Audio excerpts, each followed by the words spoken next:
ఈరోజు శరన్నవరాత్రి మహోత్సవాల 5వ రోజు. ఈరోజు శ్రీ రాజరాజేశ్వరి అమ్మవారు మహాలక్ష్మి అలంకారంలో భక్తులకి దర్శనమిచ్చారు. ఈరోజు శుక్రవారం కావటం వలన వేలాది మంది భక్తులతో దేవాలయము నిండిపోయింది. అయినప్పటికీ క్యూ లైన్లు ఆగకుండా కట్టుదిట్టమైనటువంటి చర్యలు తీసుకుని భక్తులకి ఎలాంటి అసౌకర్యం లేకుండా చేయడం జరుగుతుంది. ఈరోజు మన స్థానిక శాసనసభ్యులు గౌరవనీయులు శ్రీ కోటమిరెడ్డి సేవరెడ్డి గారి జన్మదిన సందర్భంగా వారికి ఉదయం 7 గంటలకి దేవి ఖడ్గమాల పూజ వారి గోత్రనామాలతో వారి సతీమణి గారు జరిపించి తదుపరి ఒక 500 మందికి తాంబూలం వితరణ చేయడం జరిగింది. వారు దేవాలయానికి అభివృద్ధికి వారు ఎంతగానో మాకు సహాయ సహకారాలు అందించినందుకు వారు జన్మదిన సందర్భంగా 100 వసంతాలు మంచి ఆయురారోగ్యాలతో గడపాలని చెప్పి శ్రీ రాజరాజేశ్వరి అమ్మవారిని ప్రార్థిస్తున్నాము. అదేవిధంగా ఈ క్యూ లైన్లో వచ్చేటువంటి భక్తులు కూడా క్రమశిక్షణ పాటించి సమన్వయం పాటించి పక్క భక్తులకు ఇబ్బంది లేకుండా కొంచెం సహకరించాల్సిందిగా విజ్ఞప్తి చేస్తున్నాం. ఈ కార్యక్రమాలన్నిటికీ కూడా మాకు సహకరిస్తున్నటువంటి దేవస్థాన కమిటీ సభ్యులకి మరియు పోలీసు అధికారులకి, మున్సిపల్ అధికారులకి, విద్యుత్ శాఖ అధికారులకి, మా అర్చక స్వాములు అందరికీ ప్రత్యేక ధన్యవాదాలు తెలియజేస్తున్నాం. రేపటి నుంచి కూడా అమ్మవారి దర్శనం అలంకారాలు కానీ రోజు రోజుకి ఎక్కువగా చేయడం జరుగుతుంది. ఇట్లా మద్యం వితరణ కూడా ఉంటుంది. ప్రతిరోజు ఉచిత ప్రసాద వినియోగం కూడా ఉంది. కావున ప్రతి ఒక్కరూ శ్రీ శరన్నవరాత్రుల్లో శ్రీ రాజరాజేశ్వరి అమ్మవారిని దర్శించి తరించాల్సిందిగా విజ్ఞప్తి చేయండి.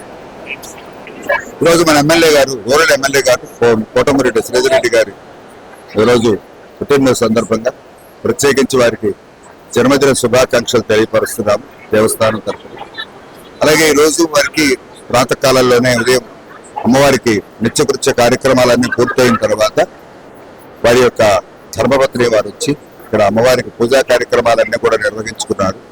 ప్రత్యేకించి అమ్మవారికి దేవి శరన్నవరాత్రి బ్రహ్మోత్సవాలలో విశేషమైన ఖడ్గమాల పూజకి అత్యంత ప్రాధాన్యత ఉంది కాబట్టి వారికి కూడా ఈరోజు మన ఎమ్మెల్యే గారి పేరుతో ఈరోజు అమ్మవారికి ప్రత్యేకించి విశేషమైన బీజాక్షరాలతో కూడిన షోడశి బీజాక్షరాలతో కూడిన ఖడ్గమాల పూజా కార్యక్రమాన్ని నిర్వహించడం జరిగింది.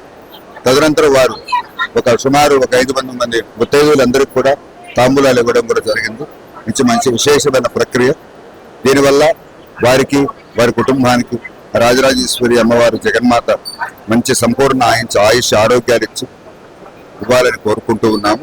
అలాగే వారికి మంచి ఉన్నతమైన భవిష్యత్తు ఇవ్వాలని కూడా కోరుకుంటూ ఉన్నాము. వారికి మరొకసారి వారికి జన్మదిన శుభాకాంక్షలు తెలుపుతూ అమ్మవారు వారిని ఎప్పుడు చల్లగా చూడాలని కోరుకుంటున్నాము. శ్రీ రాజరాజేశ్వరి అమ్మవారి దేవస్థానం దర్గామిట్ట, నెల్లూరు 51వ శ్రీదేవి శరన్నవరాత్రి మహోత్సవ ఆహ్వానము సెప్టెంబర్ 22వ తేదీ నుండి అక్టోబర్ 2వ తేదీ వరకు జరుగును. సెప్టెంబర్ 22వ తేదీ శ్రీ చండి అలంకారము, 23వ తేదీ శ్రీ భవానీ అలంకారము, 24వ తేదీ శ్రీ గాయత్రి అలంకారము. సాయంత్రం 6:30 శ్రీ అమ్మవారికి నెల్లూరు రూరల్ శాసనసభ్యులు గౌరవనీయులు శ్రీ కోటమిరెడ్డి శ్రీధర్ రెడ్డి, శ్రీమతి సుజిత గార్లచే పట్టు వస్త్రములు సమర్పణ. 25వ తేదీ శ్రీ అన్నపూర్ణ అలంకారము, 26వ తేదీ శ్రీ మహాలక్ష్మి అలంకారము, 27వ తేదీ శ్రీ గజలక్ష్మి అలంకారము, 28వ తేదీ శ్రీ కాళికా అలంకారము, 29వ తేదీ శ్రీ సరస్వతి అలంకారము, 30వ తేదీ శ్రీ దుర్గా అలంకారము, అక్టోబర్ 1వ తేదీ శ్రీ మహిషాసురమర్దిని అలంకారం, 2వ తేదీ శ్రీ రాజరాజేశ్వరి అలంకారము. విజయదశమి రాత్రి 9 గంటలకు అమ్మవారి నగరోత్సవం జరుగును. దేవస్థానం అభివృద్ధికి సహాయ సహకారాలు అందిస్తున్న నెల్లూరు రూరల్ శాసన సభ్యులు గౌరవనీయులు శ్రీ కోటమిరెడ్డి శ్రీధర్ రెడ్డి గారికి కృతజ్ఞతలు. ఇట్లు కోవూరు జనార్దన్ రెడ్డి, సహాయ కమిషనర్ మరియు కార్యనిర్వహణాధికారి.